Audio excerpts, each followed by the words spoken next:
नमस्कार, मानस Mishra only news India में आप सभी का बहुत बहुत स्वागत करता हूं। यूजीसी अधिनियम ने कम से कम देश में उस बात पर आज लोग बात करने लगे हैं जो वर्षों से विवाद का मेन जड़ रहा है। जब भी कोई कानून देश में बनता है तो उस कानून को इसलिए बनाया जाता है कि वो कानून विवाद को खत्म करे, ना कि वो कानून विवाद बन जाए। यूजीसी जो अधिनियम था वो कुछ इसी प्रकार का था, कानून था लेकिन वो विवाद बन गया। अब ऐसा ही एक कानून जो इसी यूजीसी अधिनियम का मदर जिसे कहेंगे, यानी एससी एसटी एक्ट जो है, वो एससी एसटी एक्ट आज शायद हिंदुस्तान में कानून के नाम पर क्या नासूर बन चुका है, आपको दिखाने जा रहे हैं। क्योंकि क्या एससी एसटी एक्ट का खात्मा होगा और क्यों जहां 200 एफआईआर दर्ज हुई, उस 200 एफआईआर का पूरा सच आपके सामने दिखाने जा रहा हूं। मामला बिहार के एक छोटे से हरिनगर गांव का है। पुलिस क्या कह रही है और एससी एसटी एक्ट का असली उपयोग या दुरुपयोग यहां पर हुआ, उसको दिखाएंगे। और क्या इस पूरे प्रकरण पर अब सीजीआई, क्योंकि सीजीआई इस वक्त हम इस राष्ट्रवादी हैं। राष्ट्रवादी का मतलब ये नहीं किसी धर्म या जाति को देख करके, राष्ट्रवादी का मतलब है न्याय की असली कसौटी पर उतरने वाले व्यक्ति हैं जस्टिस सूर्यकांत।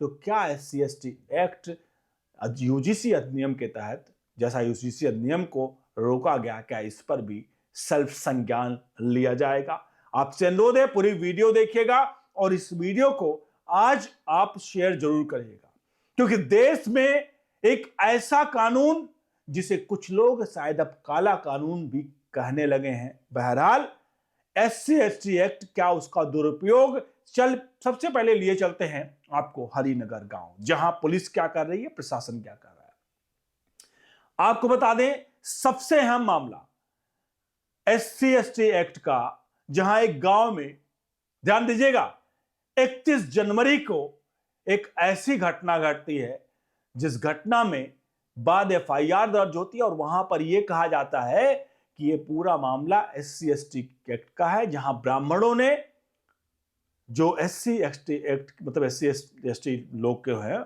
उन पर, दलितों पर मारपीट का मामला आया और उसके बाद इन पर एफआईआर दर्ज की गई। एफआईआर में बताया गया कि 50 से 77 लोग के आसपास का नामजद किया गया, जो सभी ब्राह्मण हैं, और इसके अलावा 170 लोगों पर जो नाम बिना नाम के एफआईआर दर्ज की गई। अब यह पूरा मामला जब सामने आया तो हम सबसे पहले आपको बता दें एससी एसटी एक्ट का क्या खेल था। जब पूरा प्रकरण सामने आया तो पुलिस अब कह रही है कि जो 31 जनवरी को जो कुछ हुआ वो आज का मामला नहीं था। मामला था एक किसी का घर बना, उसने अपनी घर बनवाया और मजदूरी कराया। मजदूरी कराने के बाद उसने उसकी रकम को, मजदूरी की रकम को नहीं दिया, उससे पूरा बवाल उत्पन्न हुआ। अब सोचिएगा, मजदूरी आज नहीं कराया था, 4 साल पहले पुराना मामला है, जब 4 साल पहले घर बनवाया किसी ने और उसके बाद उसने उसकी मजदूरी नहीं दी। अब ये पूरा मामला आया, मामला था पैसे के लेन देन का, लेकिन पैसे के लेन देन को एससी एसटी एक्ट में बदल दिया गया। देखिए, एससी एसटी एक्ट का मतलब होता है, जैसे एक होता है ना महिला का उत्पीड़न। महिला उत्पीड़न, अब हर कोई महिला अगर कहीं भी जाएगी और कोई बात होगी तो उसे महिला उत्पीड़न का नाम दे दिया जाए, तो क्या यह सही है? आप समझिएगा, महिला उत्पीड़न है ना। अगर महिला उत्पीड़न, महिला अगर कहीं भी कोई जाती है, कुछ भी बात होती है, तो उसे महिला उत्पीड़न के नाम पर क्या केस दर्ज कराना क्या सही है? उसी प्रकार अगर दो लोगों में बात विवाद या कोई भी चीज हो गया तो क्या उसे एससी एसटी एक्ट के तहत ही मुकदमा दर्ज कराना, क्या ये कानून का काम है? अब इन सबके बीच में अब आप खुद समझिए इस पूरे प्रकरण को कि आखिरकार इस पूरे प्रकरण में एससी एसटी एक्ट के तहत मुकदमा दर्ज किया गया। पुलिस कह रही है कि वहां पर जो कुछ हुआ, और जो लोग कह रहे हैं कि हमने खास मतलब ब्राह्मण समुदाय के ऊपर ही एफआईआर दर्ज किया, पुलिस का कहना है कि वहां पर 3,000 ब्राह्मण रहते हैं, लेकिन महज 50-70 लोगों पर हमने एफआईआर दर्ज किया है। और सबसे बड़ी बात है, जो नामजद हैं, बेनामी में हैं, जिनके नाम दर्ज किए गए हैं, वो बहुत सारे लोग गांव से उनका ताल्लुक भी नहीं इस वक्त है। यानी वो गांव से बहुत दिन पहले, कई मतलब उससे पहले वो गांव से जा चुके हैं।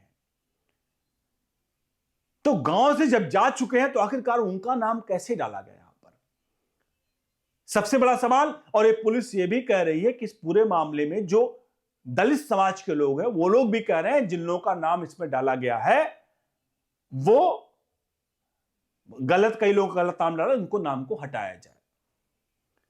अब इस पूरे प्रकरण पर समझिए, बैक फुट और फ्रंट फुट पर कौन खेल रहा है।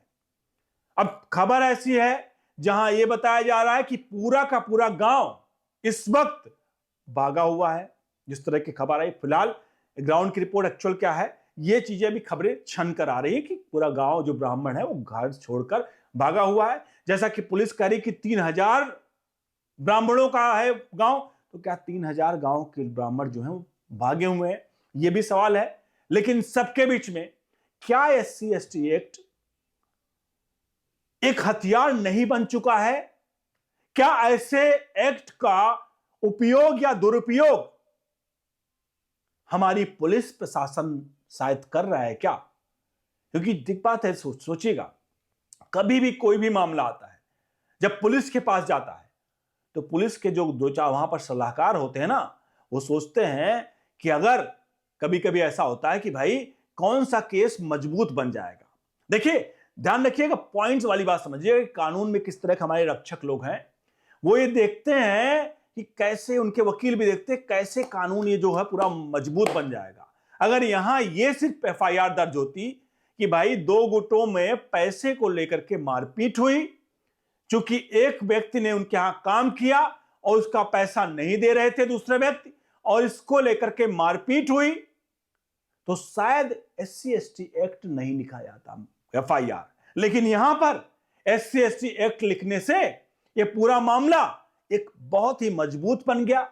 इसमें चाहे वकील का खेल रहा हो, चाहे उसमें वहां के पुलिस थाना प्रशासन का खेल रहा हो कि भाई अगर इतने लोग हैं इस तरह से करो, तो पुलिस पे बैठे दो चार, पूरे प्रशासन की बात नहीं कर रहा हूं, वहां पे लोग बैठे लोगों का खेल रहा हो कि भाई ऐसे कर दो तो ये पूरा केस जो है वो बहुत ही मजबूत बन जाएगा। अब आप सोचिए, इस पूरे प्रकरण पर आप खुद सोचिए। अब ये SC/ST एक्ट को लग गया, अब छोड़ दीजिए इस केस को। अब इतना समझिए कि केसेस में ये SC/ST एक्ट का प्रयोग हो रहा है या दुरुपयोग हो रहा है, क्योंकि पैसों का लेन देन का मामला अगर SC/ST एक्ट के तहत लिख दिया गया, ये बड़ा सवालिया निशान है। क्योंकि इस सवालिया निशान पर हम इसलिए जा रहे हैं क्योंकि हम प्रयागराज जब जाते हैं और देखते हैं विष्णु तिवारी का केस, जिनको सन 2000 में उनके ऊपर गलत SC/ST एक्ट के तहत मुकदमा लिखा गया, 2021-22 में उनको बरी किया जाता है, और 2021-22 में जब बरी किया जाता है हाई कोर्ट के द्वारा, तो ये कहा जाता है कि भैया ये तो निर्दोष हैं, ऐसा कोई मामला ही नहीं था। इस दौरान विष्णु तिवारी के मां, उनके 2 भाई जिनकी मृत्यु हो गई इस दौरान, अपने मां या पिता जिनकी मृत्यु मतलब आखिरी उस पर, वो मतलब उसमें जाकर के वो अंत्येष्टि में भी शामिल नहीं हो पाए, वहां पर उनकी अंतिम यात्रा में भी शामिल नहीं हो पाए, और आज वो पूरा का पूरा केस ही बोकस निकला। और इसके अलावा उनकी प्रॉपर्टी, संपत्ति, पूरा का पूरा परिवार, पूरा उनका खानदान तहस नहस हो गया एक SC/ST एक्ट के कारण। हम और आप घर में बैठे हुए हैं, पुलिस प्रशासन घर में बैठा हुआ, नेता लोग घर में बैठे हैं। हमने कहा हमने तो कानून बना दिया ना, अब तो कानून चंगा है, सब चंगा है, कानून बना दिया, सब चंगा है। लेकिन कानून के पालन करने वालों के ऊपर भी क्या कोई कंट्रोल नहीं रखना चाहिए कि जो कानून का पालन कर रहे हैं, जो लोग एफआईआर दर्ज करवा रहे हैं, जो वकालत में झूठा SC/ST एक्ट शायद कुछ वकील साहब लोग इसमें करवाए होंगे, इसमें लिखवाया हो, वो एक जांच का विषय है बहुत बड़ा। यहां पर मैं अभी भी किसी को क्लीन चिट नहीं दे रहा हूं कि SC/ST एक्ट के तहत मुकदमा लिखा गया, नहीं लिखा गया, क्या है, ये सब अभी अंडर पाइपलाइन है, अंडर प्रोसेस है, मतलब अभी इन पर सब पर जांच चल रही है।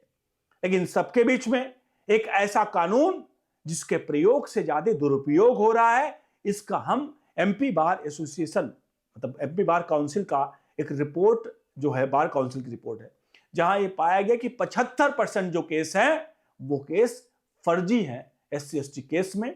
ये रिपोर्ट भी सोशल मीडिया पर चीजों पर वायरल हो रही है और लोग बता रहे हैं। मैं इसकी स्पेशल कवरेज आपको दिखाऊंगा, एक स्टोरी कि आखिरकार ये एससी एसटी केसेस पर कैसे लोग दुरुपयोग कर रहे हैं।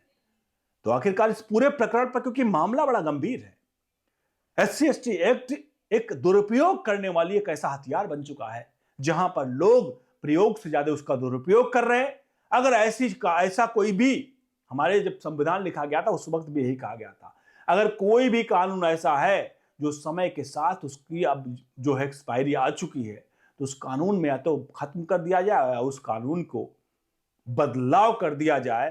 तो क्या एससी एसटी एक्ट का अगर दुरुपयोग हो रहा है तो क्या उसमें एक आध पॉइंट ऐसा नहीं डाल देना चाहिए शुरुआत के समय, जैसे अश्विनी उपाध्याय कहते हैं कि अंडरटेकिंग ले लो कि अगर हमने जो लिखवाया है मामला, अगर वो एससी एसटी एक्ट में इसके तहत या झूठी एफआईआर हुई तो हमारे ऊपर भी उल्टा मामला बन जाएगा। जाहिर सी बात है नहीं करेंगे। जब इतना, देखिए, जब इतना क्रिटिकल केस हो जहां किसी के कहने पर एफआईआर दर्ज हो जाए, तो कतई हमें लगता है वहां पर एक अंडरटेकिंग जरूर ले ली जाए कि भाई तू कह रहा ठीक है, अगर तेरे एफआईआर दर्ज कर रहे हैं तो एक बात तो ध्यान रख ले कि अगर तेरे कहने पर हम एफआईआर दर्ज कर रहे हैं, यानी तू ही न्याय, तू ही कोर्ट, तू ही वकील, तू ही सरकार, तू ही सब कुछ, तो एक बात ध्यान रखना, तुम्हारे कहने पर केस दर्ज हुआ, अगर कोई भी इसमें लूप होल निकला, नहीं गलत निकला, तो तुम भी उल्टे जाओगे। बस इतना ही लिखवा लो, क्योंकि वही सब कुछ है। अगर वही सब कुछ है, उसके ऊपर ही वही आरोप लगा रहा है, तो उसको लिखवाओ ना एक बार, एक अंडरटेकिंग एफिडेविट करवा ले, अंडरटेकिंग लिखवा लो कि भाई अगर मैं जो आरोप लगा रहा हूं गलत पाया गया तो जो सजा उनको होगी उससे ज्यादा सजा मुझे मिलेगी, क्योंकि मैं किसी को झूठा प्रताड़ित कर रहा हूं। उल्टा मानहानि से लेकर सारे केसेस लगवाइए। आप देखिए कितने केसेस का जो एमपी बार काउंसिल का जो रिपोर्ट कह रही है लोगों की, जो लोगों का ये बता रहा है कि भैया 75% केस जो है फर्जी हैं, अपने आप 75% का आंकड़ा नीचे गिर के आ जाएगा। कहीं भी ऐसे मामले आएंगे तो एससी एसटी एक्ट अगर लगवा एक्चुअल होगा तो लोग कहेंगे, नहीं तो फिर लोग जाहिर सी बात है उससे बैक मारेंगे और कहेंगे नहीं भैया एससी एसटी एक्ट का मामला है। जैसे यहाँ पेमेंट का मामला, जैसे कि लोग कह रहे हैं कि भाई 4 साल पहले पैसा लिया था, मतलब मजदूरी किया था, उसका पैसा नहीं दे रहे थे, आपस में विवाद हुआ, उस पर एससी एसटी एक्ट लग गया। एक्चुअल सच क्या है तो पुलिस बताएगी, लेकिन सबके बीच में आप सभी बताइए, क्या चीफ जस्टिस ऑफ इंडिया को इस पूरे मामले पर सेल्फ संज्ञान नहीं लेना चाहिए? क्या एससी एसटी एक्ट इस पूरे जिस तरह से चल रहा है, क्या उसका खात्मा नहीं होना चाहिए या उसमें अमेंडमेंट नहीं होना चाहिए? ये बड़ा सवाल, इस सवाल का जवाब कमेंट बॉक्स में दीजिए। वीडियो को लाइक शेयर करिए, बने रहिए न्यूज इंडिया के साथ। बहुत बहुत धन्यवाद।